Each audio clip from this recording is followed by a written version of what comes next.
This week's parsha is a double parsha of Matot Masei. It's the end of Sefer Bamidbar, so next week we'll be on Sefer Dvarim. I heard this Torah from Rabbi Sonnenblick. He currently lives in Dallas. I heard this from him 2 years ago. Thought it was beautiful, so I wanted to share. And he actually heard this idea from Rabbi Breidowitz. Not the Rabbi Breidowitz we've quoted before who lives in Eretz Yisrael, but rather that Rabbi Breidowitz's brother in Toronto, I believe. So here's what he has to say. We're going to be focusing on Parshat Masei, so we won't really be looking at Matot, at least not this year. And here's what happens. We're right at the beginning, verse 1 in chapter 33. So Ele Masei v'nei Yisrael asher yatzu me'eretz Mitzrayim letzivotam b'yad Moshe v'Aaron. These are the journeys of the children of Israel who went forth from the land of Egypt according to their allegiance under the hand of Moshe and Aaron. And then it goes on and quotes where we're journeying from and to, etc. But I really want to highlight a few psukim just to see how perhaps odd this phraseology is. So we go from the second Aliyah, verse 11. Vaysu miyam suf vaychenu b'midbar sin, vaysu mimidbar sin vaychenu b'dovka, vaysu midovka vaychenu be'alush, etc., etc. Right? They journeyed from the Sea of Reeds and encamped in the wilderness of Sin. They journeyed from the wilderness of Sin and encamped in Dovka. They journeyed from Dovka and encamped in Alush. And the parsha goes on and keeps listing every single place. They journeyed from, to, journeyed from, and encamped in, journeyed from, and encamped in. The question is, why is that necessary? It's so redundant.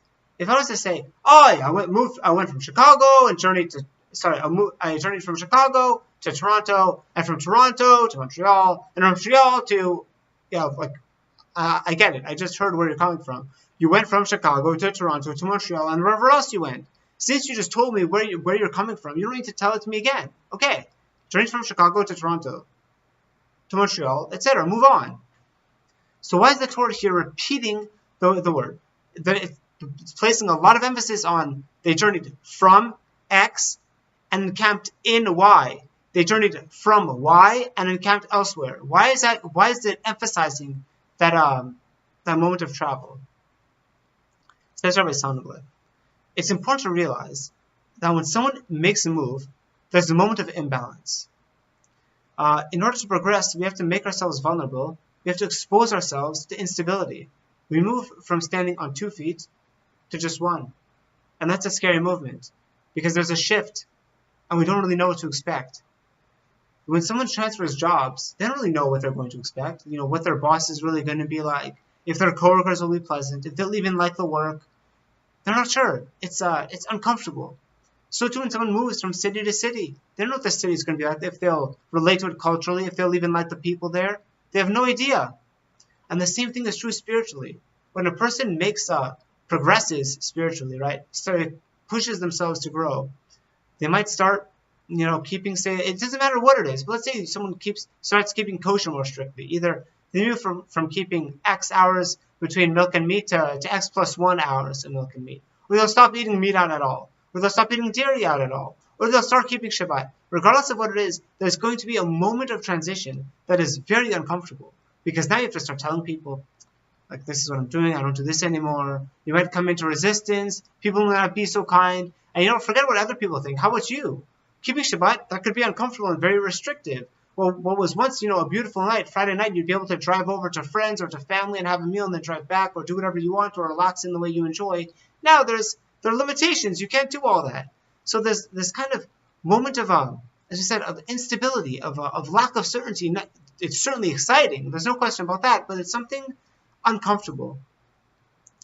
So comes the Torah and says that it wants to reflect that process in the journey that Bnei Israel took.